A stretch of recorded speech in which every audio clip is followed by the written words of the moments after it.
San Francisco is a team with playoff hopes this year, and well, a lot of that hinged on getting back their Defensive Player of the Year, and many people were getting worried that Nick Bosa might actually miss Week 1.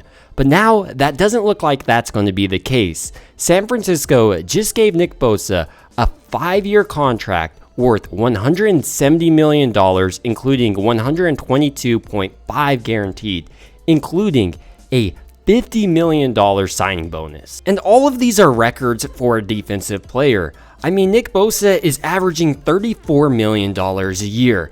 It's frankly absurd. But really, if you look at Nick Bosa's production, it might be worth it. For instance, when you look at Nick Bosa's career, when he's healthy for San Francisco, no one can really compete. In 2019, he won the Defensive Rookie of the Year, racking up 16 tackles for loss and 9 sacks. In 2020, he did have that ACL injury. Going into 2021, though, he had 21 tackles for loss. That led the league, and he had 15.5 sacks. 2022, he remained healthy, which was the biggest thing for Bosa, and he had 18.5 sacks and 19 tackles for loss. This really just highlights when Bosa's on the field, he's productive, not only at getting to the quarterback, but also stuffing the run game. When you look at Nick Bosa, it's almost as if you created the perfect pass rusher in the lab. He has a crazy 10-yard split of 1.55 seconds and insane strength. And while his athleticism is nice, what's maybe better is how well he works on his craft. For instance, he has some of the best hands in the league, fighting off offensive linemen's hands with ease at times. But that's not the only aspect of his game that's really deadly, because if he does just get into you, he can bull rush you and put you into the turf, or run right around you and get to your quarterback. Regardless, whatever way you slice it, you have to take account to Nick Bosa or he'll wreck the entire game. Almost every single coach around the league understands how deadly Bosa is. So you'll see Bosa being chipped by a tight end and even sometimes double teamed by a guard and a tackle.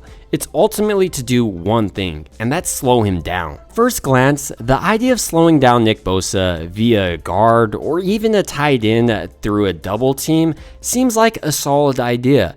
Now you have an extra body on Bosa, but it also means there's less bodies to block all the other defensive line players on the Niners. And it turns out they have some studs across the line that you also might want to double team. Moving interior from Bosa, you now have Javon Hargrave, the new addition from the Eagles. Last year, he had 11 sacks. And you know, if you don't double team him, he might go ahead and ruin the game as well. So the Niners are really building up this team on the defensive line where you have to take account for every single player. And I mean every single player, because now moving to the next defensive tackle spot in Eric Armstead, he's a little bit different in Javon Hargrave. He's not necessarily a pure pass rusher, but he can stuff the run and often needs double teams as well. These three dominant defensive linemen help out the Niners' seemingly weak link on the defensive line in either Clelin Ferrell, Drake Jackson, or Austin Bryant. But those guys notably are all early round draft picks, and Chris Kacerek, the Niners defensive line coach, has a history of reworking guys and getting the most out of them. For me though, I have my money on Drake Jackson to start here. He was the second round pick last year, and he's put on a ton of weight. He was not too bad last year either when he got on the field, especially early on the season when his body wasn't worn down. With him adding more size and really strength this offseason, I do expect him to be able to produce at high level throughout the season. Drake Jackson isn't the only player that I think is going to perform well on the Niners defense. I think the Niners are going to repeat a dominating performance throughout this year and be a top 5 defense. They have much of the parts they had last year and even an improvement on that interior spot.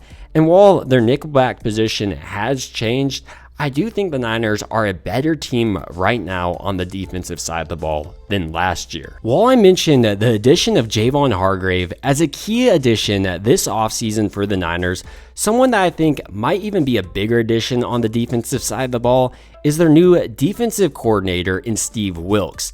This guy right now should probably be the head coach for the Carolina Panthers. He's that good.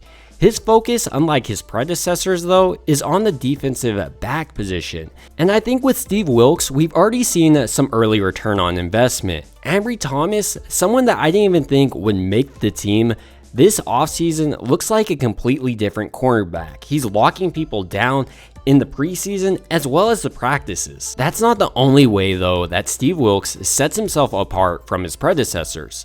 He's also just a lot more aggressive than both Saleh and DeMeco Ryans. He has one of the highest blitz rates in the league, meaning the Niners will have to result a lot more on press man coverage and really getting in the face of opposing teams.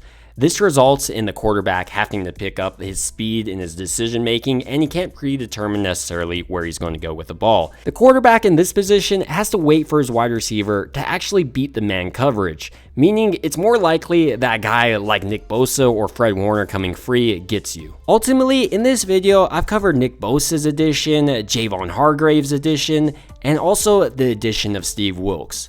With all of these players, I truly do envision the Niners defense to be one of the most dominating defenses across the league. And I do think that dominance, unfortunately for the Steelers and Kenny Pickett, will begin on the 10th. But those are just my thoughts on the Nick Bosa signing, as well as the Niners defense as a whole. I'd love to hear your thoughts down below. It would also mean a ton to me if you liked and subscribed. And as always, I hope you guys have a good rest of your day.